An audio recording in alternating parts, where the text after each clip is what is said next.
नमस्कार.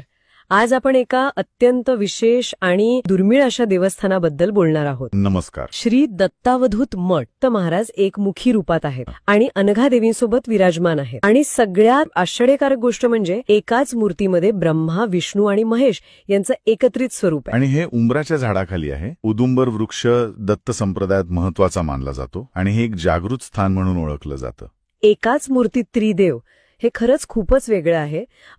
त्या मूर्तीबद्दल आणखी काय सांगता येईल? तर ही मूर्ती आहे ना, ती खास दक्षिण भारतातून आणलेल्या कृष्णशिळेत घडवली आहे. आणि तिचं वैशिष्ट्य असं आहे की एका कोणातून पाहिलं तर साक्षात शंकराचं रूप दिसतं, दुसऱ्या कोणातून बघितलं तर भिक्षा मागणाऱ्या ब्रह्मदेवाचं स्वरूप जाणवतं, तिसऱ्या बाजूने विश्वाचं पालन करणारे विष्णू, म्हणजे तिन्ही देव एकाच मूर्तीमध्ये. आणि दत्त महाराज इथे एकमुखी आणि द्विभुज आहेत, म्हणजे 2 हातांचे, आणि ते उभे राहून आशीर्वाद देताना दिसतात.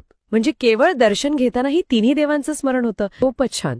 आणि त्यांच्यासोबत अनघा देवी पण आहेत. त्यांचं काय महत्व आहे इथे? अनघा देवींची मूर्ती सुद्धा त्रिदेवी स्वरूप आहे. म्हणजे त्यात पार्वती, महासरस्वती आणि महालक्ष्मी या तिन्ही देवींचं अस्तित्व मानलं जातं. त्यामुळे काही जण या एकत्रित रूपाला साक्षात परमाया आणि परब्रह्म नारायणाचं प्रतीकच मानतात. या स्थानाबद्दल महत्वाची गोष्ट पण सांगितली जाते की इथे केलेला नमस्कार थेट आपल्या कुलदेवतेपर्यंत पोहोचतो आणि पितरही प्रसन्न होत. या स्थानाच्या महात्म्यात असं वर्णन आहे की इथे जर उपासना केली तर ती फक्त दत्त महाराजांनाच नाही पोहोचत, तर त्या उपासना करणाऱ्या व्यक्तीच्या कुळातील देवतेला म्हणजे कुलदेवतेला आणि त्यांच्या सर्व पितरांना म्हणजे पूर्वजांना सुद्धा पोचती. हे भारतातलं एकमेव असं स्थान आहे जिथे असा आशीर्वाद मिळतो. एकाच ठिकाणच्या प्रार्थनेने इतका मोठा व्यापक परिणाम. तिथे पादुकांचा पण उल्लेख आहे ना? श्री दत्तावधूत पादुका त्या 52 दलांमध्ये आहेत, म्हणजे पाकळ्यांसारख्या रचनेत, आणि शिवलिंगाच्या रूपात त्या घडवल्या आहेत. पादुकांना आपण देवत्वाचं प्रतीक मानतोच आणि इथे तर साक्षात दत्तात्रयांचा वास असल्याचा विश्वास आहे. त्यामुळे या पादुकांच्या दर्शनाने भक्तांच्या अडचणी दूर होतात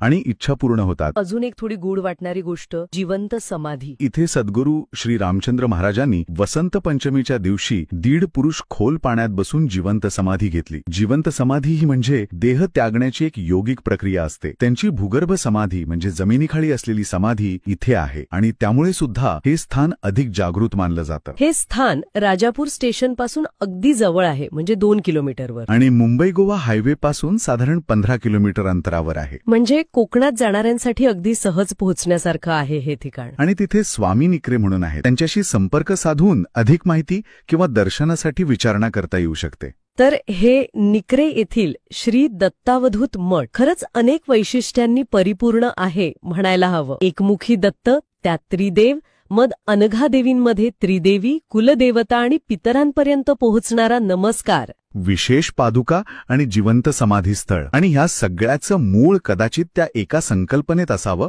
की एका ठिकाणची उपासना फक्त स्वतःपुरती मर्यादित न राहता ती संपूर्ण कुळाला आणि पूर्वजांना कशी जोडू शकते. तो उपासनेतून अडचणी दूर होतात. या सगळ्या माहितीनंतर एक विचार मनात येतो की श्रद्धा आणि उपासना यांचं स्वरूप किती व्यापक असू शकतं.